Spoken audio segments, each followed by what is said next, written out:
Muito bom dia, saudações a quem tem coragem. Salve, galera bonita, galera fantástica, galera maravilhosa da Escola Jovem de Tubarão. 33301. Vamos que vamos, dele que dele. Estou aqui com a Alanis, com a Laís, estou aqui com também a Ana Carolina, a Hillary e o Daniel. Nós estamos fazendo uma aula mentoria falando das doutrinas totalitárias. E hoje, no dia 25 de março, um dia depois que nós lembramos a grande enchente de 1974, do dia 24 de março, aqui na cidade de Tubarão, que tirou a vida de 199 pessoas, nós vamos falar sobre o franquismo, o salazarismo e o integralismo. O general Francisco Franco efetivamente foi um dos homens mais duros da história da humanidade. Duro em sentido amplo. Desde 1931, a Espanha perde o seu sistema monárquico. Ela proclama efetivamente uma república. E uma guerra civil se estabelece a partir do ano de 1936. Todos aqueles que eram contrários ao ditador Francisco Franco foram perseguidos, e foram perseguidos até 1975. Imaginem, desde a década de 30 até a década de 70 serem perseguidos. Imaginem que, em consequência desta guerra civil que explode no país em 1936, o país foi dividido em dois grupos contrários, dois grupos antagônicos.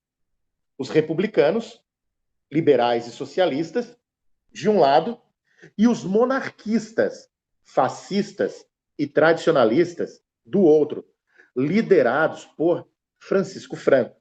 O conflito termina em 1939, com a vitória das tropas de Franco, chamados de franquistas.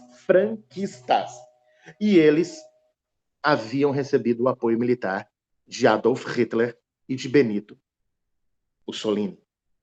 É bom que se lembre que Franco teve uma ditadura especificamente sustentada numa organização política denominada Falange, as Falanges, que ela existia desde 1933. E eles controlaram diversos setores da vida social, educação, sindicato, segurança, tudo isso. Como de forma totalitária eles se organizavam, arriba Espanha, viva Franco, eles também estabeleceram o quê? Uma estrutura muito interessante. Esse regime totalitário de Franco, apesar de muitas mudanças, ele seria mantido até a morte dele, nos anos 70, quando a monarquia voltou, quando ela foi restaurada. E um detalhe muito claro deve ser estabelecido. Na década de 30, em 1937, Franco mostrou ao mundo, de maneira maldita, as suas ideias. E como foi isso? Povo lindo, povo fantástico, povo maravilhoso. Aconteceu a destruição de uma cidade basca, a cidade de Guernica. Guernica era uma cidade contrária aos ideais de Franco, e ela foi bombardeada por tropas da Força Aérea Alemã. Eu gostaria que vocês me escutassem com muita atenção. Houve uma grande aproximação inicial entre Hitler e Mussolini, vocês sabem disso, com a Espanha, especificamente, durante a Guerra Civil. Nós vimos uma coisa muito interessante, que Franco conduziu suas forças contra a República eleita pela maioria dos espanhóis, e em grande parte com políticos de orientação socialista. Combater na Espanha foi uma boa oportunidade para o governo nazista testar as suas armas. A Segunda Guerra não tinha começado. E o exemplo disso foi o massacre que a aviação alemã protagonizou contra os habitantes, a maioria camponeses, mulheres, crianças e idosos, tá?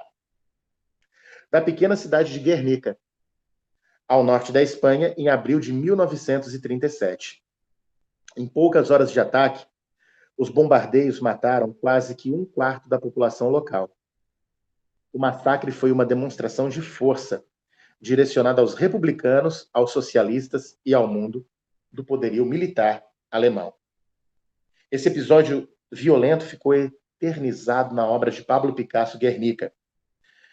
E eu quero lembrar para vocês uma coisa: esse quadro ele ficou exposto, primeiramente, no Metropolitan Museum of Art, e eu gostaria de lembrar para vocês que também foi exposto em Paris. E Pablo Picasso, esse artista espanhol, ele disse que enquanto a Espanha fosse governada por Franco, esse quadro nunca estaria sendo exposto na Espanha.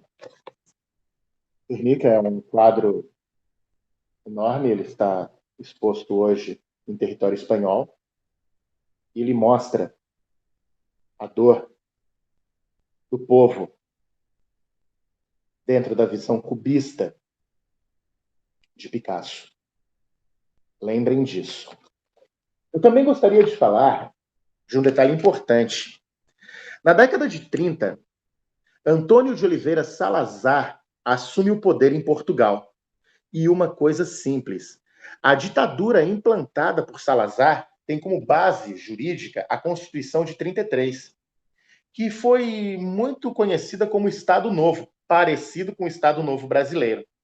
Um detalhe muito importante: ele proibiu os partidos políticos, ele organizou perseguições aos seus inimigos e ele também foi um totalitarista ditador fascista. E isso também acabou acontecendo no Brasil, durante o Estado Novo de Getúlio Vargas. E é bom que se lembre que um homem chamado Plínio Salgado estabeleceu também um movimento fascista no Brasil chamado de integralismo.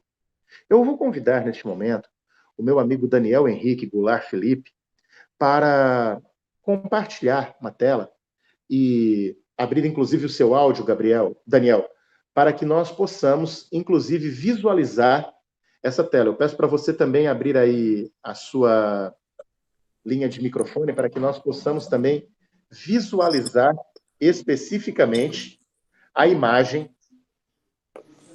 básica do integralismo. Uma letra sigma, uma bandeira, um símbolo muito semelhante ao tio Sam pedindo eu quero você, o Brasil precisa de você, fora do integralismo não há nacionalismo.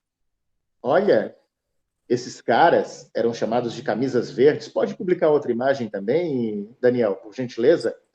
Observem, eles usavam uma letra sigma no braço, muito semelhante à suástica nazista. Essa foto é emblemática, essa imagem é emblemática. Eles tinham uma saudação, Anauê, você é o meu irmão. Lembrem que os nazistas tinham uma saudação, era Heil Hitler.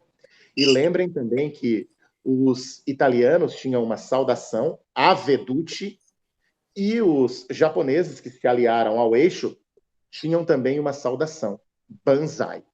Falamos sobre as doutrinas totalitárias, juntamente com a turma do terceiro ano 01 do ensino médio da Escola Jovem de Tubarão, hoje no dia 25 de março de 2021. Nós também gostaríamos de ressaltar que lembramos que no último dia tivemos mais de 3.000 mortes por Covid-19 no território brasileiro e nós já passamos de 300.000 pessoas mortas no Brasil.